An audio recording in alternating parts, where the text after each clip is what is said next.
Now, Ken, Yeah. to go back to the story of the young man from Kisii, the speed at which they had the consultative meeting and then went into the public rally and the document, or rather the memorandum, was read out, tells you that nobody took time to filter the information that they collected there. It was just so you think it was a document that was already It was a document that somebody carried from Nairobi. What do you say about Kakamega? Yeah. Kakamega, the Kakamega one was good, and we've not had any complaint from Kakamega. Because Mombasa also was good. Kitui. And Mombasa have taken, even Kitui was also good. Correct. But there was a complaint from Kisii, and that's why I'm raising it. Because Kitui they gave out the nini, and Mombasa it's only that when the crowd demanded that Moses Kuria speaks, the microphones went off and the meeting ended prematurely. And we don't want that to happen. But anyway, that's not the issue. But the biggest issue here is, is there a document, a BBI document, that has already been prepared and then we're just being told here to Zungumuze? But we have been calling for this document even to be printed and issued to the people. There was a story of a governor has access to. There was a story of a governor who attempted to print, and I'm told he got some hotline. And he was told, that is not you're crossing the boundary. Yeah? Ken, so, in our community, we have a proverb that states you can take a donkey to the river, but you cannot force it to drink water, or you'll be kicked. I mean, let us agree there is only so much that can be done. You hear my brother saying they know a document which was at Bomas, which they support. They're again saying it should be printed. Are we forgetting that both the Standard newspaper and the Nation newspaper had pullouts, complete pullouts of the BBI report in the Bomas? And by the way, which documentation has a wider, reach than the Nation newspaper together with the Standard? But ultimately, if you ask even the proponents, or even the implicit opponents, their side, they'll tell you, we've not read it. Do I Google for you the BBI report now and you'll see it come on the phone? But the question is, do we know if it's Kaluma, what we are holding here? It is. I mean, how can we not know it is the one when it was read in public and discussed at Bomas? Obviously, and it was live on television. Not the whole thing. The summary was read. Honorable Kaluma, my colleague, this is the Constitution of Kenya. Yes. Printed at the government printer. This is gazetted. BBI has not been gazetted. So it is not an official government document. What do you mean? It is not an official document. Even the pullouts that were there in the newspapers, and how many Kenyans read the newspapers? In my own constituency, Soy constituency, how many Kenyans get a copy of the Nation or the Standard? Ken, you're a lawyer, so I'm a lawyer. The pullouts. Do we gazette reports? I don't understand. Even in terms of lawmaking, Caleb, even if we are objecting, I mean, we need to be reasonable. Even in terms of law, what do we gazette? But Mheshimiwa, I think it's a true. law which has been assented. When we were doing the Constitution, the 2010 Constitution, yes, just before it was promulgated, it was shared with the public. Yes. And we all saw it. Yes. So when it was being promulgated, we were all aware of what's being promulgated. Yes. Because it was in hard copies. Yes. Not just inserts in newspapers. Yes. Why can't the government do that? Print enough copies and distribute it. Why can members of parliament like you and Caleb here print enough copies and distribute to the constituency? Ken, when we went to Bomas, I expected, as is normal practice, that at the end of the whole exercise, as we were walking out, as a member of parliament for Soy, I'd be told, where is your vehicle? Here are a few cartons. Take to your people. They can go and share. Even 100 people can sit at us and read it in barazas. And we just, as we went, nothing happened. Ken, you are talking about the 2010 Constitution. Yes. Was our access to digital platform as it is now? In 2010. Was it as it is today?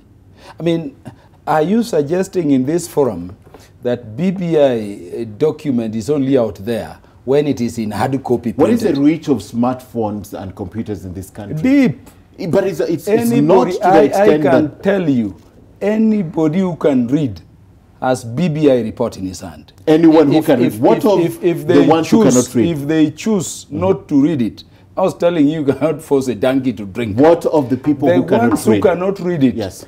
The Nation newspaper and the Standard went out of their way and printed it. And the Nation and the Standard, we always say, you have the widest national coverage. Okay. If you still refuse to pick it and read it, really will be forcing you. And let me tell you, Ken, even the 2010 preparatory documents leading to the 2010 Constitution, I can bet not even all lawyers in the country read it, right. Not even all politicians. So there is the maximum. The fact of the matter is that the document is available for Kenyans who care to read and for Kenyans who love their country. I would be worried if we are here to debate what roadblocks can be put to stop Kenyans from reading a document which is there. Okay. And in any event, even if you did not read the document, you know the issues around BBI. As a Kenyan, have your thoughts considered. If you're not going to the public meetings, just do a letter or a note, even on a piece of paper. And the steering committee is not saying you must type or do in whatever form. Tell your grandchild, tell them, I want the leadership of our country to be this way. I believe Kenya can move forward as a nation. Unfortunately, this way. It will be considered.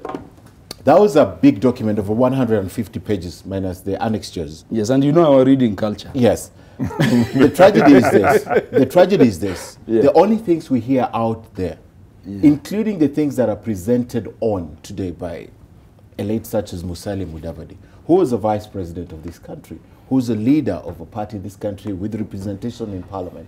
They're touching on the nitty-gritties, what Caleb is concerned about, positions. They're not discussing the other things.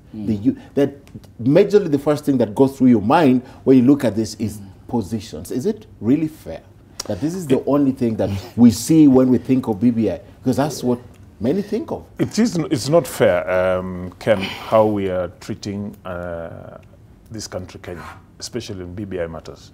You remember when a group of us, members of parliament and senators, went to Naivasha, we came up with a document and with a proposal which we shall present to Yusuf Haji team at the opportune time when we secure an appointment to present to him the way Musalia secured an appointment today.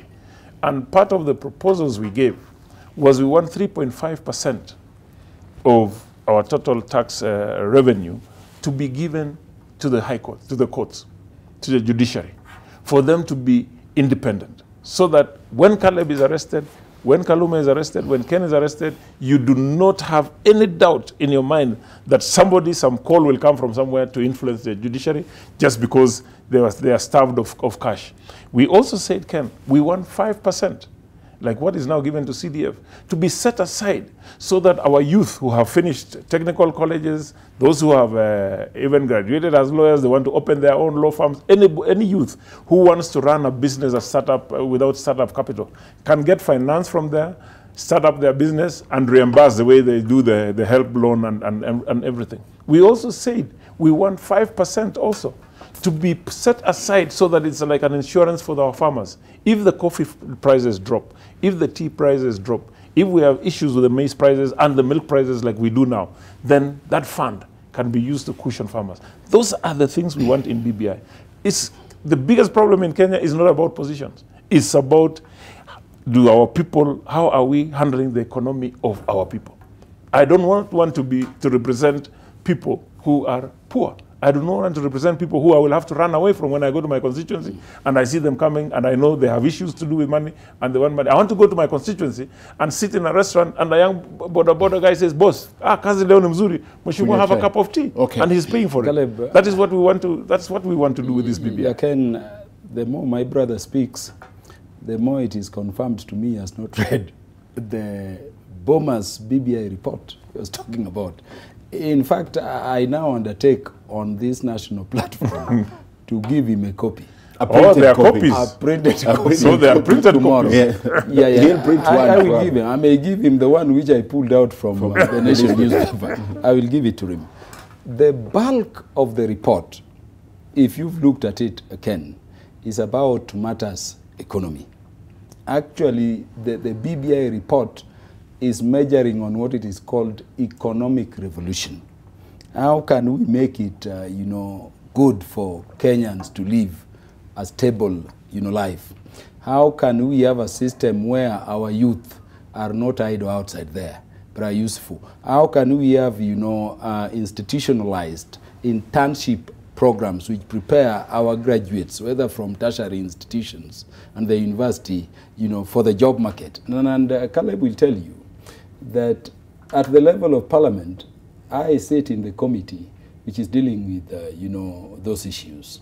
The proposal which is coming from their side, if I may, anew, is the proposal on a budgetary, you know, percentage to run the judiciary.